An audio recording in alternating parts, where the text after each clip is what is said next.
Assalamualaikum warahmatullahi wabarakatuh, sahabat petani dan peternak. Kali ini saya ingin sharing pengalaman dan ilmu ya.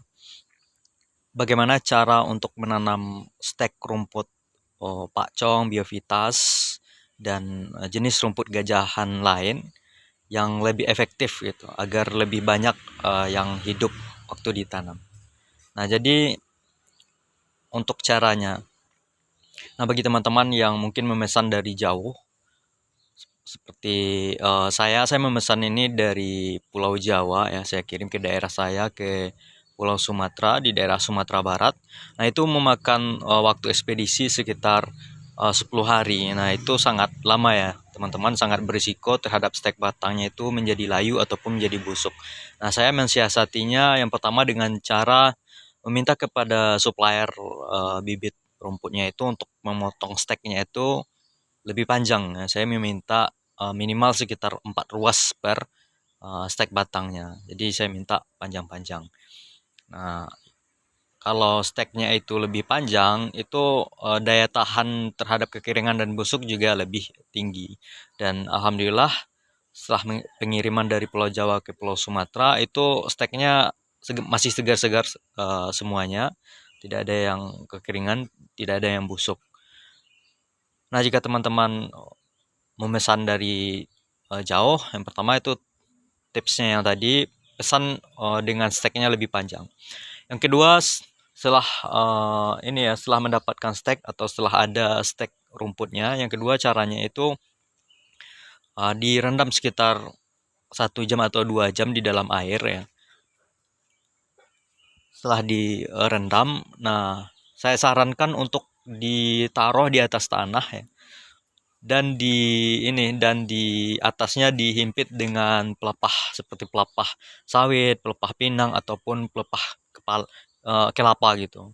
Nah, seperti yang saya lakukan, ini saya himpit stek batang pakcong dan biovitas serta gamma umami dengan pelepah sawit ya.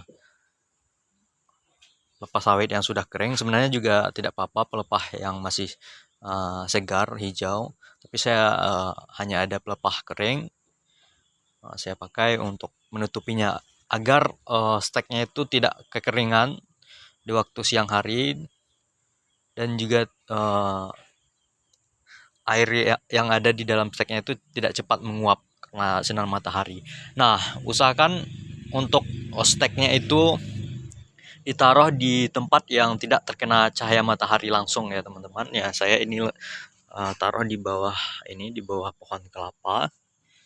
Jadi suhu dan udaranya itu lembab ya, teman-teman. Lembab sehingga steknya ini lebih cepat tumbuh bertunas. Nah, ini coba kita lihat ke bawahnya. Seperti ini. Ini masih 1 hari. 1 hari saya taruh di sini ya, teman-teman. Nah, ini saya siram 2 kali sehari, pagi dan sore. Pagi sekitar jam 8 pagi dan sore sekitar jam 5 atau jam 6 gitu. Nah, kalau lebih bagusnya siang juga disiram, tapi saya cuma 2 kali dan kemarin saya juga sudah melakukan. Alhamdulillah semuanya tumbuh dengan baik. Nah, teman-teman juga bisa lihat video saya sebelumnya, itu bagaimana perkembangan dari stek batang biovitas yang saya tanam. Nah, ini saya terapkan cara seperti ini ya, teman-teman. Saya pesan dengan stek batang yang panjang. Yang kedua saya rendam 2 jam. Yang ketiga saya taruh di atas tanah seperti ini dan saya himpit di atasnya dengan dedaunan pelepah sawit. Nah, sekitar 3 hari sampai 1 minggu itu baru saya tanam, dan itu stek batangnya sudah bertunas-tunas. Jadi kalau sudah bertunas stek batangnya baru kita tanam, itu peluang hidupnya lebih tinggi daripada waktu kita tanam itu belum banyak yang bertunas, sehingga waktu ditanam itu banyak yang kering, banyak yang mati ataupun banyak yang busuk gitu. Nah, jika teman-teman menerapkan tips yang saya gunakan, insya Allah bakalan lebih banyak yang hidup. Nah, saya sudah menerapkannya. Nah, ini sebanyak 100 kilo stek batang ya. Sebelumnya saya juga sudah menanam 100 kilo, cuma saya rasa masih kurang cukup. Saya pesan lagi dari Jawa 100 kilo stek batang yang akan saya tanam di lahan saya. Nah, ini terdiri dari 3 jenis bibit. Yang pertama Biovitas, yang kedua Pakcong, dan ketiga Gamma Umami ya. Yang akan kita tanam di lahan.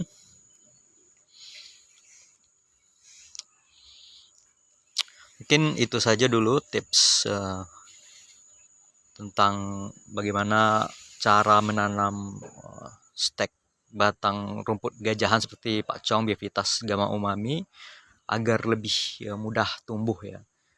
Nah, untuk cara penanaman ini saya akan buatkan juga videonya nanti, bagaimana cara saya menanamnya dan bagaimana perkembangan nanti setelah tanam gitu. Nah, untuk melihat bagaimana hasil dari cara ini, sebelumnya saya juga sudah terapkan. Coba dilihat video saya sebelumnya. Nah, itu saya tanam di lahan sawit ya teman-teman. Jadi tanahnya itu gersang dan agak kering, tapi hasilnya masih sangat bagus. Coba dilihat di situ. Teman-teman juga bisa terapkan. Demikian, semoga bermanfaat. Pantau terus. Jangan lupa follow juga, subscribe juga channel saya agar saya lebih semangat gitu untuk sharing informasi, sharing pengalaman. Demikian, assalamualaikum warahmatullahi wabarakatuh.